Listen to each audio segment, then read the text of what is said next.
Au nom du Père, du Fils, du Saint-Esprit. Amen.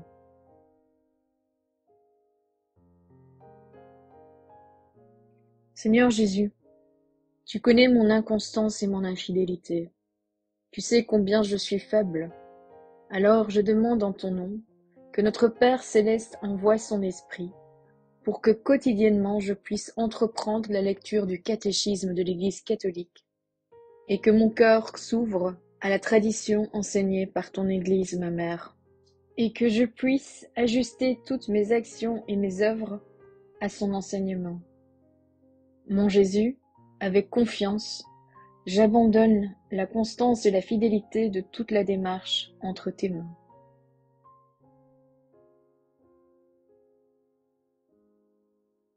Que Saint Michel Archange et mon ange gardien protègent et défendent chaque moment quotidien consacré à cette lecture. Maintenant, avec toi et par ta voix, disons, Notre Père, qui es aux cieux, que ton nom soit sanctifié, que ton règne vienne, que ta volonté soit faite sur la terre comme au ciel. Donne-nous aujourd'hui notre pain de ce jour. Pardonne-nous nos offenses, comme nous pardonnons aussi à ceux qui nous ont offensés. Et ne nous laisse pas entrer en tentation, mais délivre-nous du mal. Amen.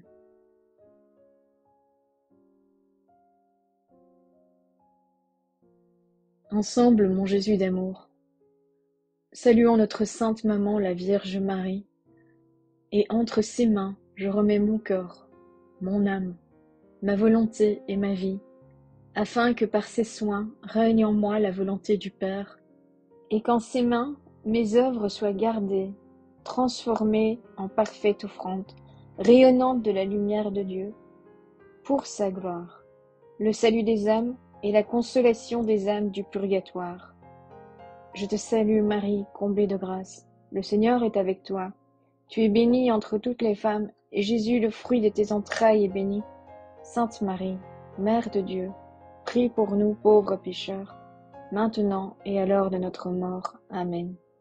Je te salue Marie, comblée de grâce, le Seigneur est avec toi. Tu es bénie entre toutes les femmes, et Jésus, le fruit de tes entrailles, est béni. Sainte Marie, Mère de Dieu, prie pour nous pauvres pécheurs, maintenant et à l'heure de notre mort. Amen. Je te salue Marie, comblée de grâce, le Seigneur est avec toi. Tu es bénie entre toutes les femmes, et Jésus, le fruit de tes entrailles, est béni. Sainte Marie, Mère de Dieu, prie pour nous pauvres pécheurs, maintenant et à l'heure de notre mort. Amen.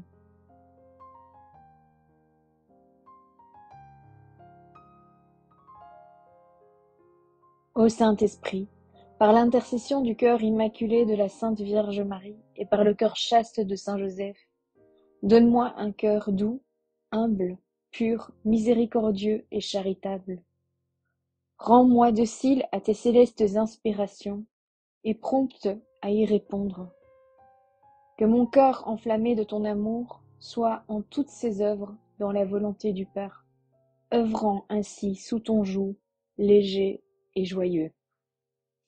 Père céleste, je fais ces demandes par les mérites, les œuvres et les souffrances de Jésus-Christ, ton Fils bien-aimé, en mon nom, au nom des âmes de ma famille, au nom des âmes de mes proches, au nom des âmes qui se sont recommandées à mes prières, au nom des âmes constituant ta Sainte Église, le pape, les cardinaux, les évêques, les prêtres, les religieux et religieuses, les laïcs, au nom des âmes qui ne te connaissent pas, des âmes des païens, des âmes des hérétiques, des âmes des apostats, des âmes froides, en tout temps, dans les siècles des siècles. Amen.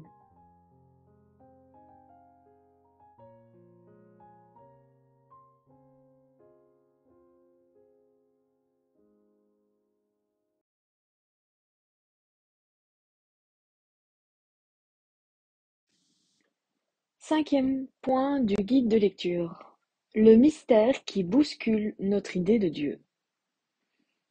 Croire en Dieu n'est pas évident pour tout le monde. Pourtant, l'idée que la raison peut se faire de Dieu ne manque pas totalement de vérité. C'est l'honneur de l'esprit humain d'être capable de concevoir, au-delà de la réalité des choses et des hommes, l'existence d'un être infini et absolu. Cette idée de Dieu est en quelque sorte bousculée par une révélation qui, selon la foi chrétienne, voit en Dieu un tout autre mystère que celui entrevu par la raison. La foi chrétienne repose sur une révélation de Dieu qui est tout autre que celui reconnu par la raison. Toutefois, elle ne nie pas la capacité pour celle-ci d'atteindre une certaine connaissance de Dieu. Elle lui donne crédit d'établir son existence et son être transcendant. Mais cette pensée de Dieu que la raison peut acquérir est sans commune mesure avec ce que Dieu a dit de lui-même dans sa révélation. Dieu est un en trois personnes distinctes, le Père, le Fils et l'Esprit Saint. Ce mystère qu'il a fait connaître par sa parole, le chrétien l'accepte par la foi. Le mystère de la Trinité est le fondement de tout l'enseignement contenu dans le catéchisme de l'Église catholique. Grandeur et limites de la raison. Dès son premier chapitre, le catéchisme de l'Église catholique confirme la position de l'Église qui reconnaît que Dieu peut être connu avec certitude par la lumière naturelle de la raison humaine à partir des choses créées, voir les numéros 31 et 286. Le refus de Dieu que professe l'athéisme, voir les numéros 2123 à 2126, et le refus de se prononcer à ce sujet, agnostisme, voir les numéros 2127 à 2128. Même s'il s'explique par divers motifs, voire au numéro 29, n'en traduisent pas moins un réel déficit dans l'exercice de l'intelligence. Car il y a plusieurs voies d'accès à la connaissance de Dieu, voir les numéros 31 à 35.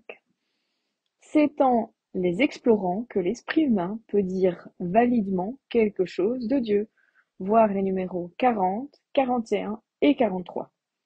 L'Église n'ignore pas les conditions historiques, culture, société sécularisée, etc., dans lesquelles l'homme se trouve. Elle constate ses difficultés pour connaître Dieu avec certitude par sa seule raison, voir le numéro 37. Il n'en reste pas moins que le regard de l'Église sur la raison humaine est positif. Le catéchisme de l'Église catholique affirme que l'aptitude de l'esprit à connaître Dieu le dispose à accueillir la révélation dans la foi. Voir le numéro 35. Elle contribue aussi à voir que la foi ne s'oppose pas à la raison humaine. Voir les numéros 35 et 159.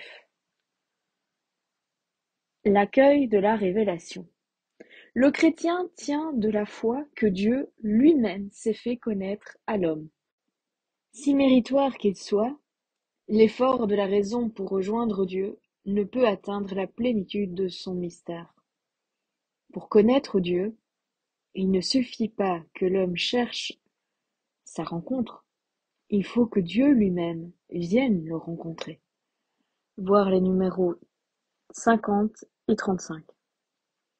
La connaissance de ce que Dieu dit de lui-même est d'un ordre tout autre que celle que peut atteindre la raison, voir le numéro 50.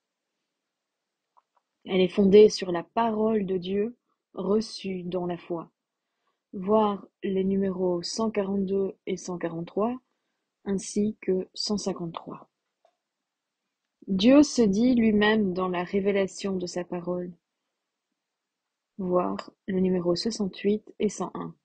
Celle-ci est contenue dans les Écritures qui sont rassemblées dans la Bible, le livre de la parole de Dieu, voir les numéros 105, 107 et 135, transmise par l'Église dans sa tradition, voir le numéro 35 et 84. C'est l'adhésion donnée à la parole de Dieu qui fait le croyant, voir le numéro 142. Le Dieu de la raison fait considérer la distance qui, dans l'infini de sa grandeur, de sa puissance et de l'éternité, sépare Dieu de l'homme, voir le numéro 42. Dans sa parole, Dieu se révèle en proximité avec sa créature, voir le numéro 35 et 206. Le simple fait qu'il parle, voir le numéro 30 et 51, indique qu'il n'est pas une simple construction de l'esprit, une force anonyme, voir le numéro 203, mais un être personnel et vivant, voir numéro 50 et 52. Il a un nom, voir le numéro 203 et 213. Surtout, Dieu se dévoile comme celui dont l'amour et la tendresse pour l'homme, voir le numéro 218, vont jusqu'à la compassion et au pardon, voir les numéros 210 à 211 et 319. C'est le Dieu fidèle, voir les numéros 207, 215 et 220. En tout ce qu'il fait pour se faire connaître dans la création de l'univers, voir le numéro 282, 295 et 315, et dans sa révélation, voir le numéro 50, Dieu apparaît comme celui qui est le tout autre, dont le mystère est ineffable, voir le numéro 230, celui qui montre sa grandeur dans sa tendresse et sa compassion pour l'homme, voir le numéro 231. Dieu se révèle en son Fils. Le signe le plus manifeste de l'amour de Dieu, c'est l'incarnation de son Fils, voir le numéro 65 et 219. En son Fils, venu dans notre chair, vrai Dieu et vrai homme, Dieu réalise son dessein de salut pour l'humanité. En son Fils, Dieu a tout dit et n'a pas d'autre parole à nous donner, voir le numéro 65. En son Fils, Dieu a fait connaître le mystère de sa volonté, grâce auquel les hommes, par le Christ, le Verbe fait chair, accèdent dans l'Esprit Saint auprès du Père, voir le numéro 51. Depuis qu'il y a Jésus-Christ, nous connaissons en sa plénitude le mystère de Dieu. Il est le Dieu unique, en trois personnes distinctes, le Père, le Fils et l'Esprit Saint. Voir le numéro 253. C'est le mystère de la Sainte Trinité. Voir le numéro 233. Ce mystère qui fait entrer dans l'intimité de l'être de Dieu, voir le numéro 237, est le mystère central de la foi et de la vie chrétienne. Il est inaccessible à la seule raison, voir le numéro 237. On y entre par la foi, voir les numéros 144 et 150. On y grandit dans la prière qui réalise l'union avec des personnes divines, voir le numéro 2003. Dans la parfaite égalité de leur nature divine, voir le numéro 253, les trois personnes sont également présentes et actives dans l'accomplissement de l'œuvre du salut, voir le numéro 258. Mais elles y sont chacune selon sa propriété personnelle, voir le numéro 258. Ainsi, l'incarnation du Fils et la venue de l'Esprit sont-elles appropriées à la seconde et à la troisième personne de la Trinité. Le connaître et dire quelque chose de Dieu a toujours été, comme en témoigne l'histoire de la pensée, la préoccupation de l'esprit humain. La foi chrétienne, sans mépris pour cette recherche, accueille le mystère divin qui déroute la raison et la contraint à se dire que Dieu n'est jamais ce qu'elle en pense. Pourtant, la foi n'écarte pas la raison. Elle requiert son entendement à l'intérieur même de l'adhésion qu'elle donne au mystère révélé. Tant demeure actuel l'adage ancien de la foi qui cherche à comprendre. Voilà, c'est tout pour aujourd'hui. Je vous souhaite une bonne et sainte journée et je vous dis à demain. Que le Seigneur nous bénisse, au nom du Père, du Fils, du Saint-Esprit. Amen.